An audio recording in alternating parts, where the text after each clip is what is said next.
So we've had a cracker of a race this year. We've actually had this 20 knots broad reach, which for anyone who knows sailing is just glamour conditions. So we saw the race fleet almost take out the race record. We had Peccadillo absolutely smashing it.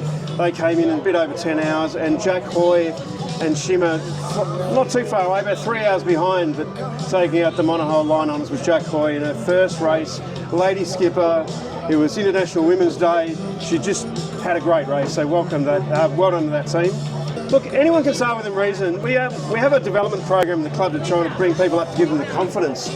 You need enough people on board that know how to navigate, know how to prep a boat, know how to stay safe, and know how to get there in one piece, because it's a sport. We all want to get home in one piece. And then you've got the competition element, trying to go fast as you can, trying to work together as a team and get across that finish line in the fastest you can possibly do. The Melbourne to King Island race is the glam race. If you're ocean racing, it's the one you want to do. It's been around for over 50 years now, and this race, it's just a fun race. I personally used to love it racing here because the hospitality at the finish, the King Island Boat Club, all the volunteers, the locals, they just can't do enough for you. And that's why just something special about this race, more so than all of our other races, yeah. There's a future to the race, look, I hope so. I believe so. But it comes down to volunteering and our willingness to keep running these races. I think competitor-wise we'll have enough. I think there's enough interest from the competitors. It really comes back to that volunteer team that run it. You know, Catherine and I, Catherine's just off camera there, we set out on with our mates, the Penguins, out there all night. We get no sleep, just recording finishes and things like that. It's about volunteering. So that's the future of the club, I think, future of the race. Welcome along to King Island. My name's Martin Vaughan. Anyone doesn't know me, past Commodore of the ORCV, race director for the race, and just all-round advocate for this place. I loved sailing here. King Island is one of those glam races, the one you look forward to because you know at the end, you know, there's amazing hospitality. We're all a community of yachties. We all love our racing. We're quite competitive. We had the three amigos. So just before we go to the speech, I'm going to ask the three amigos to come up, and you know who you are. Tanya, Susan Paulson, and Nikki Mead. By the three amigos, these three yesterday were looking at each other, scratching their head, looking very worried, going, oh my God, we've got to organise all this event. So we're going to give you a hat, because we've got the King Island Boat Club hat. You've now got an ORCV hat, so you're part of our community. Put your hat on, put your hat on. Yay. She's gone to find the other one, the other amiga. We'll have to stand for photos. Oh, you're going to have to. Actually, just a reminder, we're actually going to get all the ladies up at some point. It's International Women's Day. It was yesterday, but that's close enough. And so we're going to get a bit of a photo of a lot of the women. But competitors and volunteers, please, not just competitors. As Mayor and on behalf of all King Islanders, I officially again welcome you all to King Island, Tasmania this year.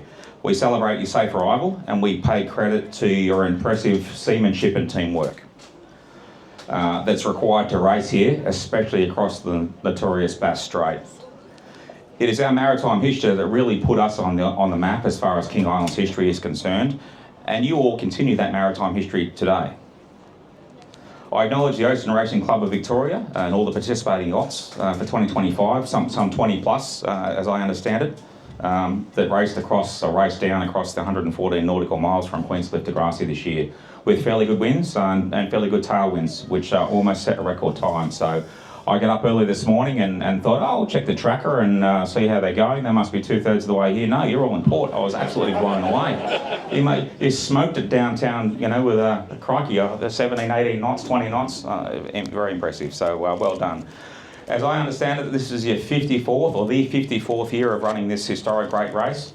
To sail from one location to another is pretty decadent and pretty cool, but to race is even better. So I like it. I congratulate the winners in all respective categories and all crews again for your seamanship, for your tactical skill, your ability to read the weather and anticipate, and moreover your teamwork. All of us have in our veins the exact same percentage of salt in our blood that exists in the ocean, and therefore we have salt in our blood, our sweat and our tears.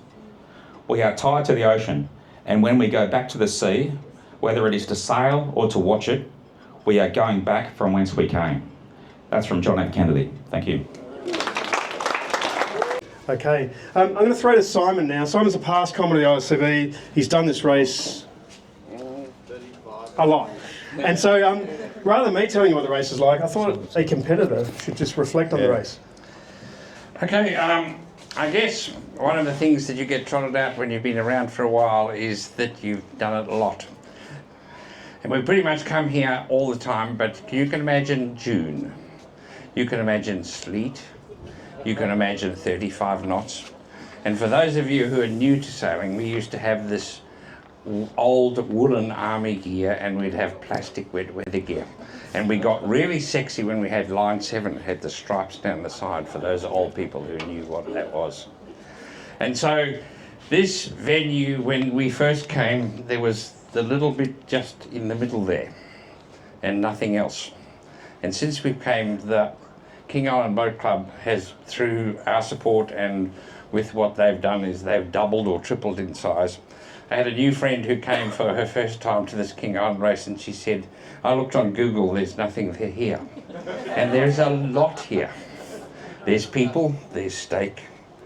And in the old days, I don't know where it's gone, but we used to have lovely soups when we came in when it was cold.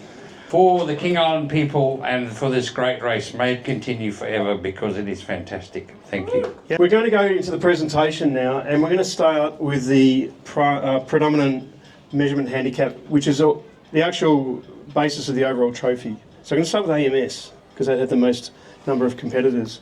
I'm going to announce, and I'm going to ask the Mayor if that's all right, and Catherine's going to help, and Simon's going to help as well, hopefully. Right, so third AMS, and we haven't published the results yet because we're trying to build suspense. I've watched telly and that's what they always do. Third place AMS is Shimmer. So congratulations Shimmer, Steve 21.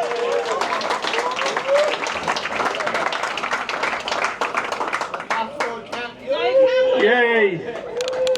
Got friends all around. And you get a stubby holder because you don't have many stubby holders apparently. Go back, Steve. All right, we're going to get photos. And I've come in here and I came on. Congratulations. Second AMS, we have Jinan, Cam McKenzie, and Nigel. Nigel's not here, Cam McKenzie. It's very well sailed. That's you and Shimmer neck to neck there at the end. Thank you. Congratulations. Thank you. Well sailed.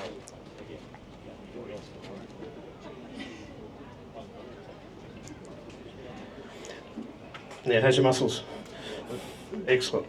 So, first AMS, winner of the overall King Island Trophy, and you will present.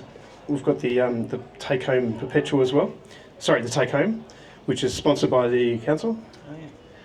We have first place, drum roll, AMS, unprecedented. Congratulations, Andrew McGrath and Ben Thompson.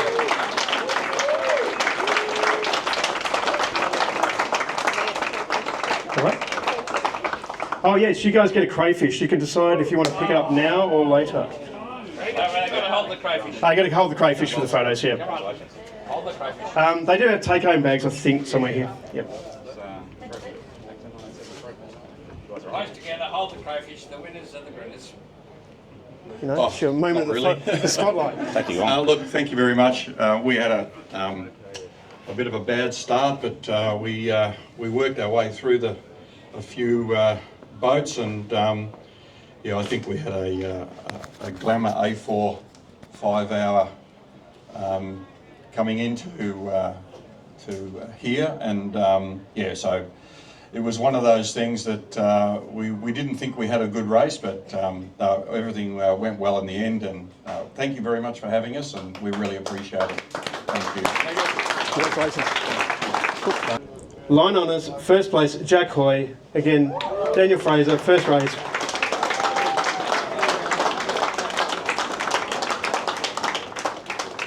And a crane.